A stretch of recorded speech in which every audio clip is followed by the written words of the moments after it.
So welcome back to the New Zealand Property Podcast and the video series. I've got Reed Goossen. I think is that the right way to say it, Reed? That's it, mate. Good work with us today, and an Aussie living in America or the United States. He can tell us a bit more about where he is soon. This podcast brought to you from Property Ventures Real Estate, the company that helps investors and first home buyers in the property and getting the best price if you want to sell a property. So, welcome along, Reed. And the great thing I love about these sorts of chats are I don't know a hell of a lot about you. You're probably the same as me. And great sometimes to see where these things go. So, welcome to the show. Thank you very much, Mark. It's awesome to be here, and hopefully we'll be able to provide some good advice to your investors, even though they might not be investing in the United States directly, but hopefully just some little tricks and tidbits that might be able to they could use back in the New Zealand market. So yeah. No, that's great. And you're an Aussie anyway, so you understand a bit about New Zealand market, I guess, more than a lot of Americans. So that's all good. Hey, before we start, one of the things about Reed is he runs a similar podcast video series, probably far more professional than I do over here. He's done just over 200, so well done to you for that. So before we talk about yourself, just tell us a bit about maybe even the podcast, maybe what you do over there and how you started with it. Yeah, sure thing. So the whole thing around the podcast started back when I moved to the United States in 2012, and I moved to the US to really pursue a dream or to live as an expat in the United States. That's all I wanted to do. I wanted to move to New York City and become an expat. And for us Aussies, we have a really awesome visa called the E3 visa. And so I was able to, as long as you had a white collar job, you could pound the pavement. And if you got a job, you could then apply for the visa. You could be there indefinitely, also for 2 years, and then keep renewing it indefinitely. But when I got there, I really quickly realized that the barriers to the market in the United States were a lot lower than they were in Australia, and probably a lot lower than they are in New Zealand. Buying stuff at less than $50,000, a triplex, at a pretty quick learning curve of what Section 8 ghetto housing was. But in and around that was a quick learning curve around how do I get started here in the United States, the benefits of investing in the United States as an international investor. And that's really where my podcast came from. It's called Investing in the US, the Ultimate Guide to US Real Estate. And the premise of it at the beginning, all around branding, was just to niche till it hurts. And every time I opened my mouth, I had a weird accent. But I also was going through a journey, which was my story. I told people I moved halfway across the world for two loves, the love of New York City and the love of my then girlfriend, now wife. And everyone's interested, right? So I leaned into that and I doubled down, and I created a podcast in and around what I was learning at the time. And over the last 4.5 years, you mentioned before, and now episode 203, I think we're at. So that's we do a weekly podcast. It's pivoted, it's niched a lot at the beginning, but now it's pivoted, and we talk to all different CEOs, investors, business owners in the United States about the benefits of investing, growing businesses with a huge focus around real estate. But after 200 episodes, you can only talk so much about real estate, right? So we now get into sort of building culture, how CEOs built something from nothing, and really their story along that journey to building success and really financial freedom. So yeah. Oh, great stuff. And we need to actually get more successful investors on here and tell their stories as well too. So hey, that's part of what we're here for today too, is learn a bit about you and your investing journey. And had you done any property investing before you left Australia? No. So the whole story goes is that back in so I met my wife back in 2009, actually, when I was gallivanting around the south of France on the super yachts. So I'm sure a couple of people understand what the super yachts are in New Zealand. A few of our clients and listeners here have done. So I was a deckhand working in the south of France, having a great time. But my background's in structural engineering, and I graduated from the University of Queensland in 2007 in Brisbane, and I moved straight to London to work on the 2012 Olympic Games in 2008. 2009, my visa came to an end. I didn't want to go home. I went to the south of France, gallivanted around there, got a job on a mega yacht, bumped into my then girlfriend, my now wife, Erica, and we stayed in contact for a little bit of time. I did the whole Atlantic crossing to the Caribbean. And then, after about a year of being on the super yachts, I said, this is enough for me. I need to go use my brain again. No offense to anyone out there who is on the super yachts and don't think they use their brain, but I wanted to get back into sort of more normal lifestyle, and then moved back to Australia early part of 2010. And that's where I sort of had this cold shower of, I was back in an office. I was just been spent the last 2 years abroad. And I was like, I enjoyed studying engineering, but I didn't see myself living in a cubicle for those 40 years of my life. And I really, what the impetus was, I wanted someone to pay me to live my life. And I didn't know, I didn't know anything about investing or anything like that. I just sort of thought, well, someone's surely going to be able to give me a paycheck. And that's where it sort of that bug or that inner fire started to burn about finding out what entrepreneurship meant. And I didn't even know what the word entrepreneurship meant. So I picked up the book Rich Dad Poor Dad coincidentally. And that was the aha moment to then sparking that light within me to follow real estate. And really what it also did, Mark, was it took the blinkers off that I was working as a structural engineer, civil engineer, rubbing shoulders with probably big developers. And I needed to pay more attention in my day job and try and refine my skills in order to help me be a better investor in the future, understanding the construction side of it, and then obviously evolving into finance. So that's really where it started. And then I spent the next year and a half in Australia learning about the property market in Australia. I learned about fixing houses, fix and flipping, lease options. I don't know if they're a thing anymore, but they were back in the day. But I really had this burning sensation to go and live in New York City. And so at the end of 2011, I quit my civil engineering job in Australia, quite well paid, and moved halfway across the world with my new American girlfriend, and moved to New York City. And that's really, so I didn't actually do any real estate investing in Australia, but the journey started there. I started to learn about it, self-education, going to real estate seminars, local meetup events, just to try and surround myself with other people who were successful. But it really was the fact that I had shifted countries and then moved to the United States, got a job, and then started looking at the US market for real estate investing. Yeah, and that's where it starts for everyone, I guess, is they learn, they go to seminars, they read books, and you have that aha moment, whatever it was. Mine was at a property a night, really getting people to go to a seminar sort of thing, or had mine. So that's what it's like. So that's all good. And I see the traction about New York without a girlfriend, because I went there for 5 days with my wife about 3 years ago, and I just love New York. That was a highlight of my month over that side of the States. So that was pretty cool. I could live there for a couple of years quite happily, even though it's going through tough times right this second, I guess. But exactly. Reading news, but all right. So then you got on the property in the States and learned the whole different way, and as I said, cheaper, and you buy duplexes and triplexes and what have you. Yeah, my first venture into the US market was buying a $38,000 property. It was a triplex in upstate New York. New York City, like you would imagine, is probably like Auckland, like Sydney. Very, very high barriers to entry. And I only had a limited amount of funds with me because I'd saved some money. And when I came fresh off the boat, the banks weren't going to lend to me because I had no credit score.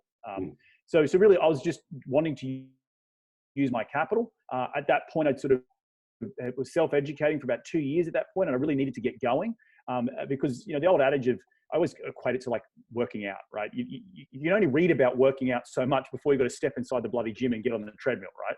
Yeah. So it was the same idea. I got to that analysis paralysis stage. I said, okay, I've got a bit of cash in the bank that I can pay for this little cheap property all by myself. And it was the ability for me to say, if something went wrong, it was my money, right? I was only going to lose my money, and it was going to be an education. And I chose to do that rather than go and pay $30,000 or $40,000 to a mentor. I said, I need to go get my feet wet. You don't get to deal number 10 without doing deal number 1. And really, that was the start of it. It was a learning curve in itself, but it got me going, and it got me off to the races. And that's the most important thing about anyone out there listening to this podcast. You want to make money on every deal you do, but it's also when you're getting started in the real estate industry as an investor, it's not about the amount of money you make on the first deal. It's about getting your foot in the door. So if you're partnering with other people, they're bringing money to the table, or you have investors involved, and you get very little of the pie, that's okay, because the fact is you've got your foot in the door, and you can close a deal and you can get it over the line. And that's the most important part, because that will lead to deal number 2, which will lead to deal number 4, which will lead to deal number 10. And it will just keep snowballing from there. Absolutely. So that was the start. yeah, I used that adage myself to a lot of people when they start. And I remember, especially a few years ago, and I was, I guess, totally against mentors. They do have their place in the market. I totally agree with that now. But I used to say, how I'd rather, wrong thing to say in a way, but I'd rather you go and lose $10,000 doing your first trade or whatever, because what you learn by doing it is going to be way bigger than you can learn in a textbook or in a classroom. Correct. And, 100%. I don't want anyone to go and lose 10K, but hey, it happens sometimes. But the analogy is there. You're willing to put your money where your mouth is, and that was what I did. Buying this small little cheap property. Right. So from there, then. From there. How did the first deal go? Well, mate, the first deal on paper went really, really well. As a naive Australian, white Australian guy going into very low, what's called Section 8 housing, which is government-backed housing subsidies. The reason that those properties were cheap were for a reason. I'm sure back in 2011, 2012, a lot of New Zealand investors probably bought some very cheap properties in the United States and probably quickly realized why they were so bloody cheap. You can do well in those types of markets, but looking back on it, you need to buy a lot of them so you can mitigate the risk over many deals. I'm talking 4, 5, 6 deals. Yeah. For me, it was like I was buying one deal. It went really well for the first 6 months, but with low cost housing, we had some problems with our tenants. One of the sons of the tenants was involved with a local gang. There was a drive-by shooting. It was a whole thing. But at the end of the day, I was able to sell the property 12 months later. I think I made a little bit of money and I made a bit of cash flow along the way. So I didn't actually lose my shirt. It got me into deal number 2 because I was able to refinance a little bit of money out of the first deal, get a line of credit at the local bank because I'd proven that I was depositing rental checks, and I was able to go buy that deal number 2. And that got me off to the races. But the real thing for me that really helped scale the business was obviously real estate syndication, which is what I do today. And that was in and around the mindset of I was still working full time at the end of 2013 for a structural engineering company in New York City. I was buying some small deals in upstate New York. I was looking at doing a flip deal in Philadelphia. But it was really another meeting with a buddy of mine who actually I studied with at the University of Queensland, a Canadian friend of mine, who came down. I remember the Christmas, he came down to New York in 2013 to New York City, went out for a beer. And I was boasting to him, I've got these, 2 properties in upstate New York, and I'm about to buy a little flip, and I'm maybe making $1,000 a month clear cash flow. I'm crushing it, still at my day job, obviously, so clearly not crushing it that much. And he told me that he goes on to tell me that he just closed on a 70-unit deal, and I said 70, like 70. And he's like, yeah, 70. And I was like, how the hell did you do that? And he said, well, that's where I got a mentor. That's where I got the power of other people's money. Was able to get seller carryback financing on this property. I was able to pool together some friends and family who had a couple of $100,000 each, and were able to get a down payment of $500,000, and we went off and bought this $4 million property. And that was the second piece of advice in my life where it was another aha moment. And I knew, Mark, leading up to that point, that I needed to probably get that mentor, because at that point in my career, I was using my own debt. I was, really doing it by myself, like learning it. Like I was definitely had been self-educated, and, I think I'm a smart guy, but you also need that sounding board of a mentor to help you make sure you know what you're doing, because otherwise you could be going down the wrong path. And so that was the start of the next chapter in the real estate growth was real estate syndication. So, yeah. Okay. And so after that, so from that, is it syndication that you really concentrated on to get the money? And I know some other people in the States have done similar things with the bigger development sites like that you can get into. So yeah, how did you obviously you got into one, how did you progress with that? Yeah, so it was all, for those people out there listening to your specific podcast, think of real estate syndication like an aeroplane, right? You want to get from Auckland to Brisbane. If I was to go out and buy or hire a Boeing 747 by myself, it would be bloody expensive to get the 4-hour journey from Brisbane to Auckland. However, if I go and share the cost with another 200 passengers, we can all enjoy the journey from getting from Brisbane to Auckland, or Auckland to Brisbane. In the same analogy, we have first class, which is going to be the people in the general partnership, sort of the people who are running the deal. You might have the captain and co-pilot, which is myself and my business partners. But then you got all the people back in economy who are enjoying the ride. They're only paid a small portion to be on the plane, and they're enjoying the in-flight entertainment. And so what we're really doing is pooling investors' money together to go off and buy bigger and larger deals. It reduces the risk because we are buying bigger and larger deals. And people can get involved in real estate that may have never been able to get involved in real estate in the past because we've got such a low barrier to entry in terms of what one individual share costs. So that is the analogy I use when it comes to real estate syndication for those folks out there who may be scratching their head. It's just really a business, real estate business, raising money from investors to help grow. Think of Google, Facebook. They weren't just sitting on piles of cash when they started. They had to go out and raise capital from other people in order to grow the business. And that's exactly what we're doing. In this case, we're a real estate business. We have one single deal. That's what I like to call a Kraken deal. Yep. And we go and raise money for it and close on it and then move on to deal number 2. So yeah. Yeah, and then that's a good way for people. They can go through. They're not actually maybe doing all the mechanics of it, but they can learn and see what exactly you see the guys in the first class who are actually doing, and exactly learn from that. But as I said, you can get into it, and we embark on some stuff like that, and some farms. Would you believe in the Waikato and the Bay of Plenty? Mm-hmm. There's opportunity there to do something similar. In fact, I'm a bit of a passenger for the first one going through.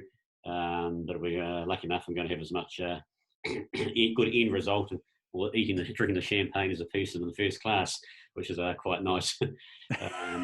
Yeah, so it's a good way to do it. As I said, you pull the funds, and you can all share it along the way through to get that really good. Exactly.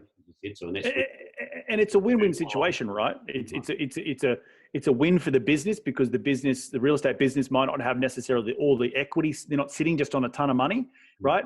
It's also a win for the investors who get involved in a deal that they would never have the expertise or the knowledge to go find, or they might be too busy with their day job, but they want to get their money working for them. So it is a win-win on both sides of the coin. From investors' side, they get to learn and be involved in a deal that they've never ever thought or dreamt about being involved in a deal. And from the business side, it's like, well, I get access to capital that I didn't have access to before. But we share in the profits. Right. So yeah. Because it gives a timeline from maybe the first or the biggest or best or whatever one you've done to this stage, from when you first found out about it to getting enough people involved to purchasing, and what the results happened since. Yeah, so my first syndication was back in early 2015. And that was as a co-syndicator. I was sort of sitting in first class, and I had a few passengers in the back that I'd brought to the plane, but I wasn't the captain or the co-pilot. And so that was the first deal. They're still running that deal today. But since that deal, my business partner and I at Wildhorn Capital, we've done 8 syndications. We just closed on our 8th deal in Austin, Texas. And we have a portfolio of roughly $250 million.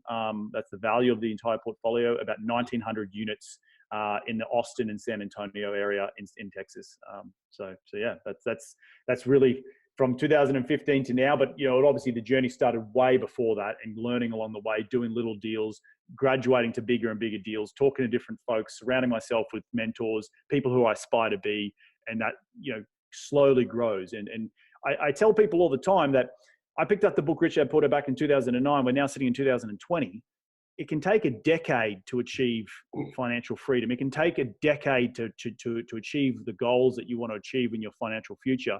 It's to think that you're going to achieve it in 12 months. You're a little bit silly to think that. But the whole Tony Robbins saying, you overestimate what you're going to achieve in a year, but you underestimate what you're going to achieve in a decade. And that's truly, to my case in point, I would never have been thinking that when I first moved to the United States, just to be an expat, to live in New York City, to have a great time, and then maybe move back to Australia, I would never think 10 years later or 8 years later that I'd be sitting here talking to you about real estate syndication.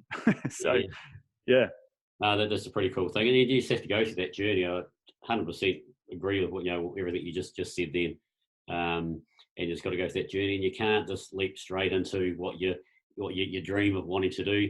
You talk to people, you get out there, and on the world's network junkies, I call myself, sort of thing. And that's what I started doing 12 years ago. I was just going to meet people and see people. We just spoke about a mutual friend before we started this, and that started from me just getting out and talking to everyone, people I want to be like, or I guess, or that's how it sort of happened. You sort of get out there and do it, and start. And whether that's chucking a small amount or whatever you got into a syndicate, or just getting out there and doing your first trade, or your first renovation and hold. totally agree. That's sort of what you've got to do. Exactly. Yep. No, so what's the ones you do have like that? What's the average? So that they're mainly all big complexes that they're doing. What's the sort of the average number of units in each Yep. one? Yeah, so multifamily. I think multifamily exists more in New Zealand than it does in Australia, but it's essentially it's built to rent.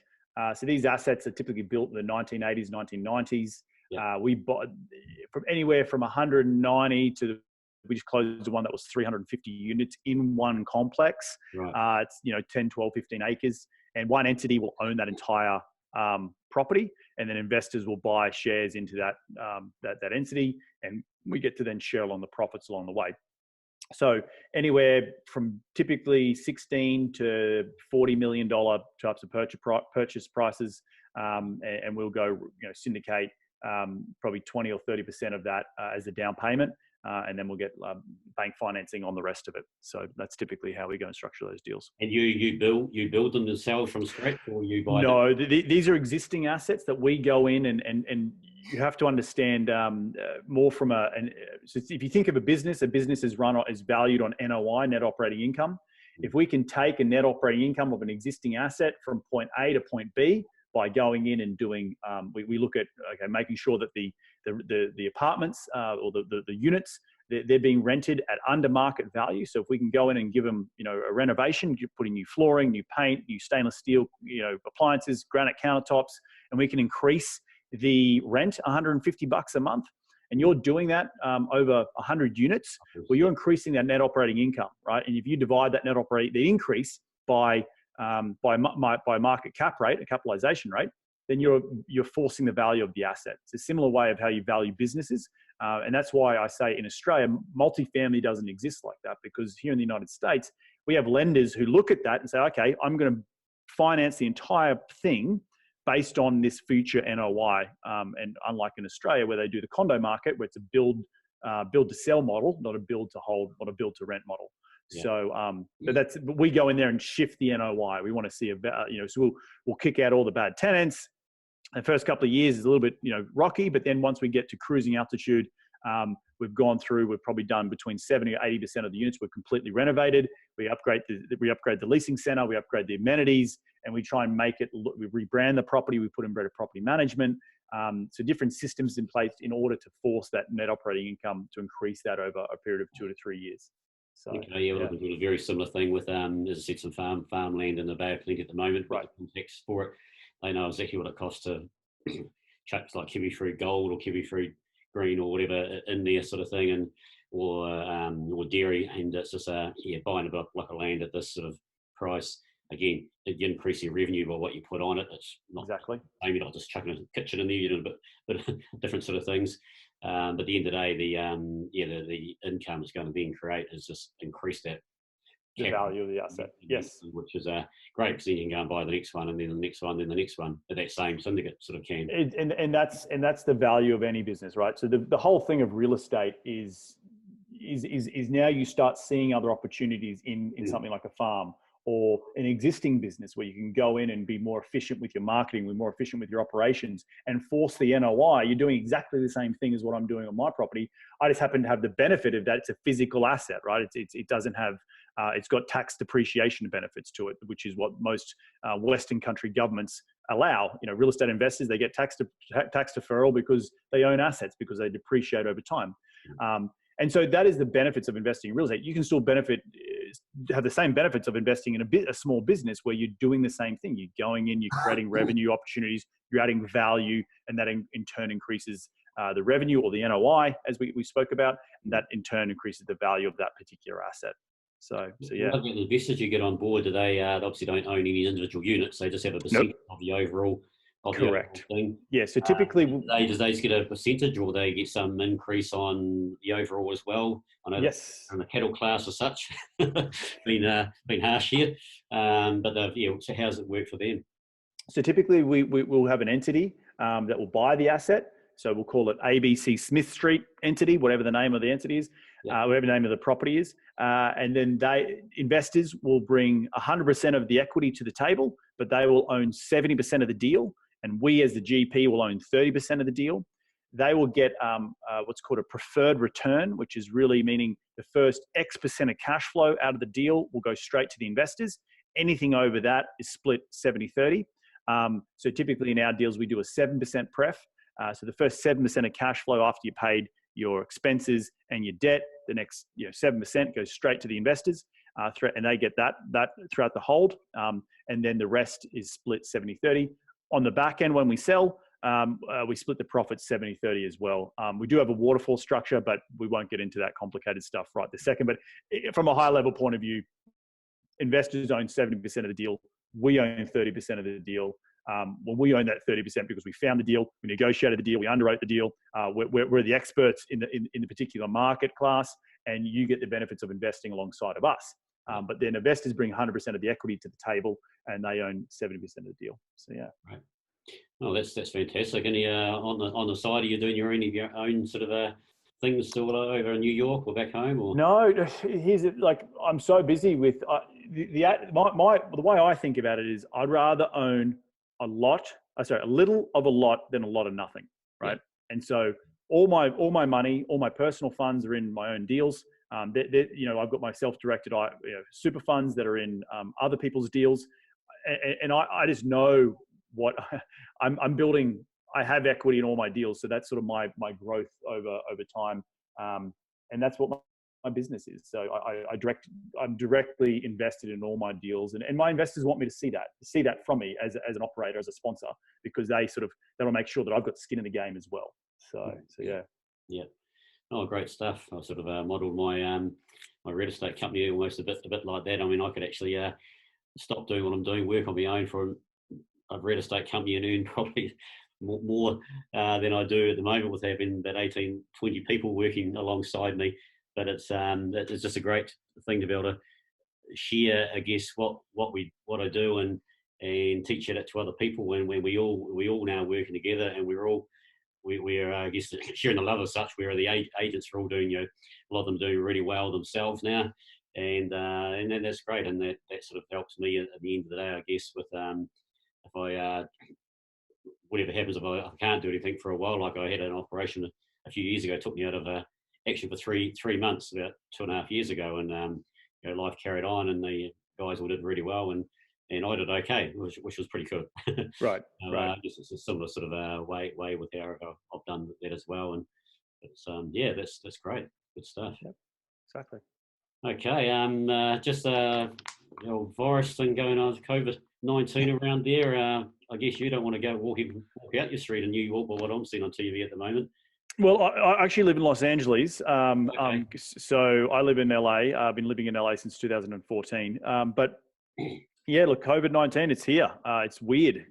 I'm actually calling you from my office, which but no one else is here because I've got to get out of my house because I can't stand being in my house. So how's it going to, I think we're going to be definitely coming into recession. And I think it's the quickest onset of a GDP crash across most Western countries because everyone's forced to stay at home and not spend money. So small businesses, restaurants, cafes, retailers are all going to suffer because we're not out spending our dollars. And that's what GDP is, right? GDP growth is us as citizens of whatever country you live in, spending money, exchanging goods and services. When that doesn't occur, you're going to have negative GDP growth, which means if you have two quarters in a row, it's a recession. This will definitely trigger a recession across the globe. Hopefully it will have a quick recover when we do get through this self-quarantine, because people are chomping at the bit to get back to work, to get back to spending money, to get back to traveling and getting on flights and just spending money. But there's going to be a hangover. This is to stop an economy for a month or two or however long it's going to last for. It won't just turn back on like that. It might take 6 or 12 months to get us back to where we were before. So more like that Nike tick swoosh. I think it's going to be like that. So, but what does that mean for investors? Well, it means it's going to be a good buying opportunity. House prices are going to come down. Property prices are going to come down. The biggest thing you got to figure out is the lending criteria right now. I know a lot of lenders in the United States have pumped the brakes. So how are you going to go get a deal done when the lending market is illiquid? Okay, well, there might be private capital out there that you can go borrow. So there's going to be good deals. It's just about pairing those good deals with the right type of lenders coming into this next 6 to 12 months that's going to be imperative for us as investors to make sure we're striking while the iron's hot. So yeah, 100%. And over here, actually, at the moment, the banks have been very good for everyone, including the investors, and even interest rates have obviously just gone down. So I think in the next 6 to 18 months is going to be before I go say that is what I'm assuming or thinking is they might not open the borders here for a long time. Once this gets done, and that could be a year or so, and that's going to hurt places for us like Queenstown, because Queenstown relies 100% on tourism, and even though if the borders close, a lot of New Zealanders will go there.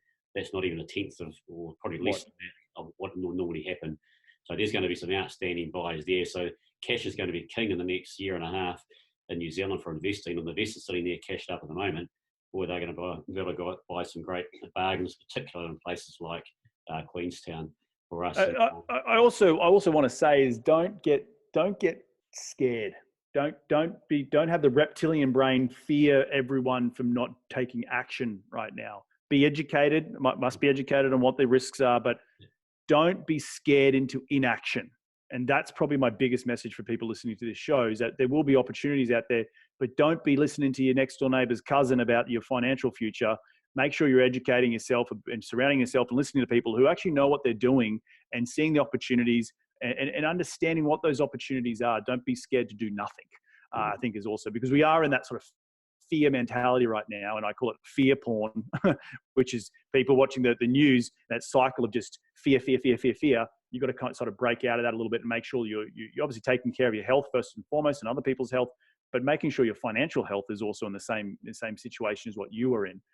So don't have inaction in the next 6 to 12 months. So yeah, no, absolutely. There's something we've talked about for a little while, but the old stories of talking to your auntie or the milkman or the postie or the taxi driver, Uber driver, the wrong people to talk to, even though your mother or grandmother might have the best of intentions for you. You talk to people who've been through it, have been through the 10 years ago, 20 years ago. They've seen this sort of thing. Talk to them, and time is everything. I was talking to a young guy who's had a lot to do with in the last few years, and he's still talking about trading property. I go, mate, just hang on. Don't have to do the whole wheels thing today, because we're maybe about to take a bit of a dive here. Last thing you want to do is buy 3 properties you think you're going to trade easily. So totally agree with what you said. So all good. Okay, I know you've got a busy day today with other calls and stuff there, Reed. So, hey, we really appreciate your time on the line today. And we'll get an email address through for you or what have you to put on our website beside our podcast. But do a bit of a line now if you want the email address if anyone wants to get hold of you. Yeah, mate. You can hit me up at the quickest and easiest way is just go to reedgoossens.com. That's reedgoossens.com. You can reach out there. There's a bunch of links and tabs to my podcast, the books, all that sort of stuff. If anyone has, once flights do restart and they're ever coming through LA and they want to, hit me up and just chat shop. I'm sure there's a lot of direct flights from Auckland to LA. Just hit me up at info, that's info at reedgoossens.com, and just let me know when you're coming into town. I'd love to go out for a beer or coffee or whatever. So yeah, you can just go to Reed Goossen podcast also, that sort of brings it up, and that'll meant to be going for a 50th birthday in September to Vegas, flying through LA, but we'll see how that goes. Fingers crossed, mate. He might not turn 50 for another year. So no, all good, mate. Thanks for having you online, and take care. And we look forward to seeing all you listeners and watchers back in 2 weeks' time with another great podcast video with another special guest. Thanks very much.